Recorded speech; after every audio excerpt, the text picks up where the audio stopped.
Tama na. Uy! Upo ka, upo.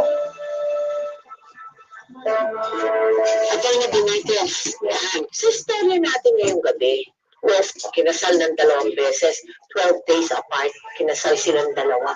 Hindi na silang dalawa ang victims ng lalaki, hindi lang yung una. Yes, so actually po, pwede pong mag-file ng bigamy si first, at actually, pati po si second.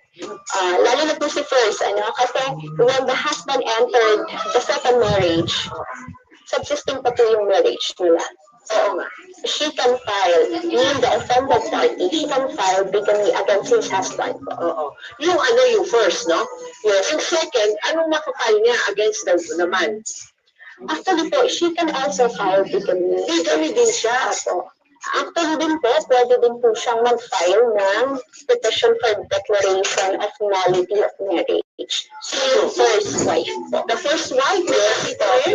Yes, to declare the marriage void. Legally declare it void.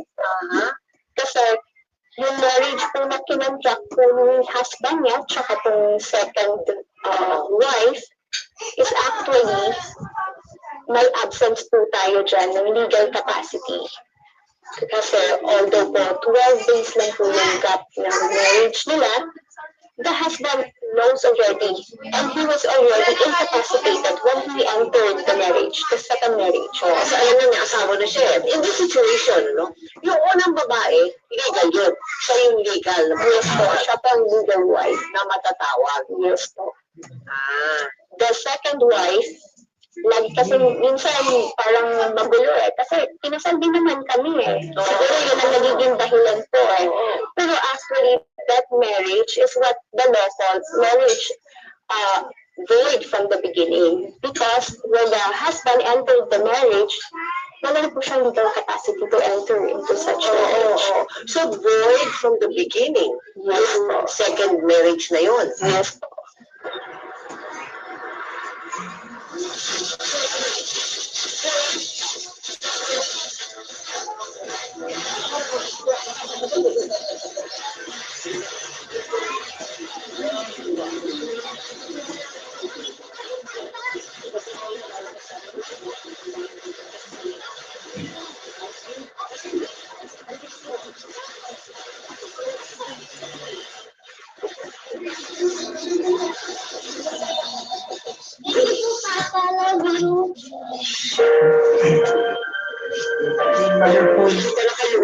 Hindi ko naman nakukonsensya doon sa nangyayari yun na ayun na, nandun siya sa kabila, pupunta sa sa'yo, wala naman sa, hindi ka, wala,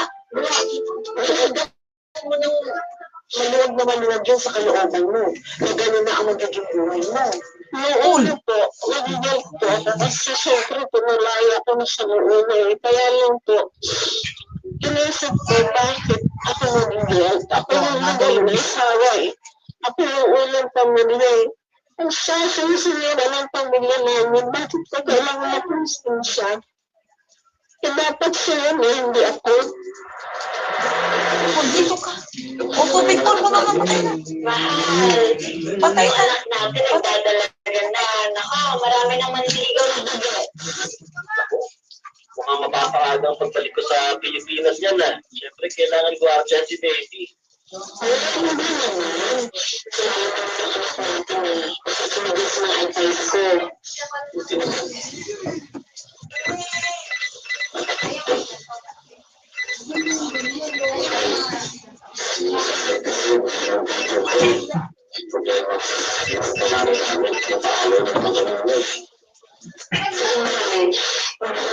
Appeal or appeal?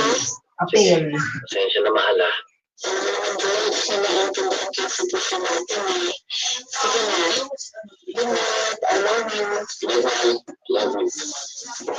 First name, last name, email, phone.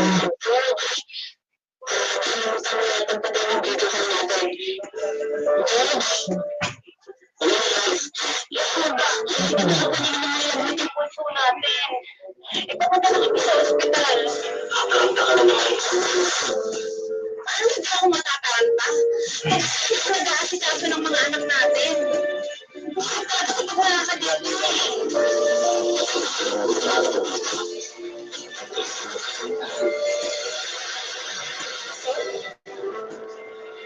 Ngayon mo lang ako tinawag sa pangalan ko. Ikaw lang ang tawag mo sa akin.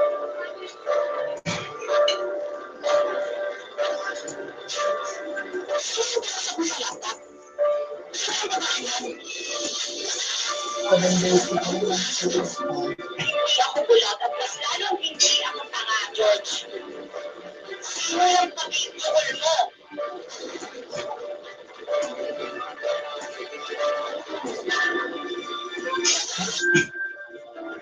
Bakit ka nag-uusap?